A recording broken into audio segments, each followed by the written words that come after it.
All right. So you made the new friend and you want to take it off the screen. Building meaningful connections online can be a wonderful start, but sometimes it makes sense to take the connections offline and further strengthen your network or maybe your involvement with the community. And a lot of times, by taking online connections off the screen, that opens you up to a whole world of new opportunities. I know personally that it feels scary meeting someone in real life for the first time. Even friends can catfish you, or businesses, or whatever. It's not just dating, catfishing in the dating world. All right, I'm going to share a little secret. I'm pretty sure that at least 90% of the people in my circle, or those I consider friends or acquaintances, um, in the last, I'd say, 10 years have primarily been from online.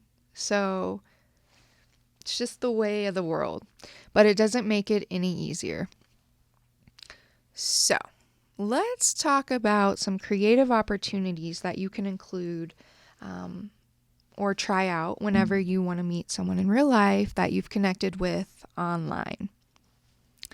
I think the easiest way and probably the least awkward, coming from someone very awkward, attend networking events. There are probably many local options that you aren't even aware of yet. Or if you want to travel, look for conferences, seminars, or just industry specific events where your online connections might be. So, this not only allows you to invite someone that you know from online if you want, or it's an opportunity to meet other face to face connections and deepen your personal relationships with maybe people that you know in your industry or a similar industry, but you haven't ever considered possibly deepening that connection. Another creative option, organize your own meetup. So, if you have a group of online connections in the same area or maybe even within driving distance, consider making your own informal meetup or a get together, a potluck, whatever really sounds good and makes everyone in your group comfortable.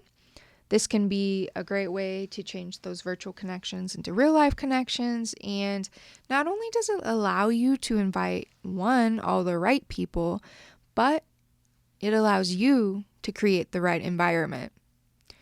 By doing this, people will look at you as a leader or an expert in your field. And why wouldn't you want that?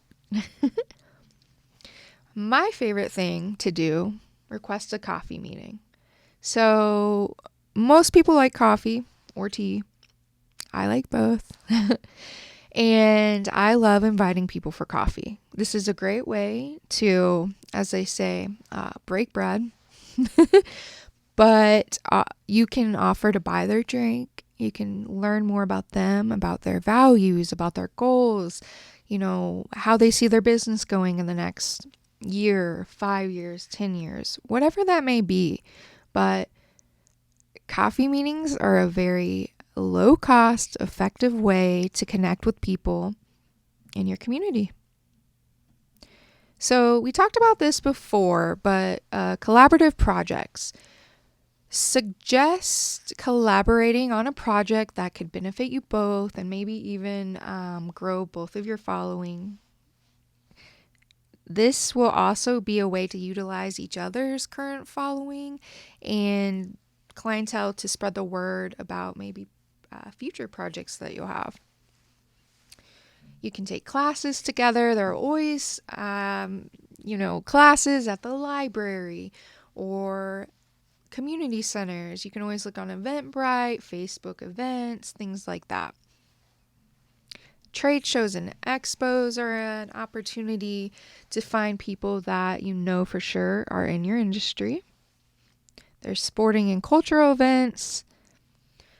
So I will be including a resource document below. Make sure you check that out, and it'll include basically what I said just now, as well as some additional suggestions for creative ways to take your online connections offline.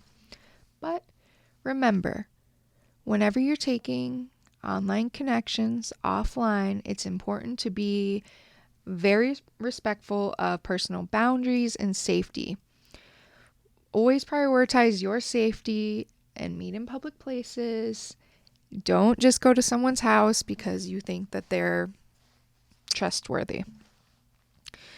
And remember, maintain the same level of professionalism and courtesy in real life as you do online.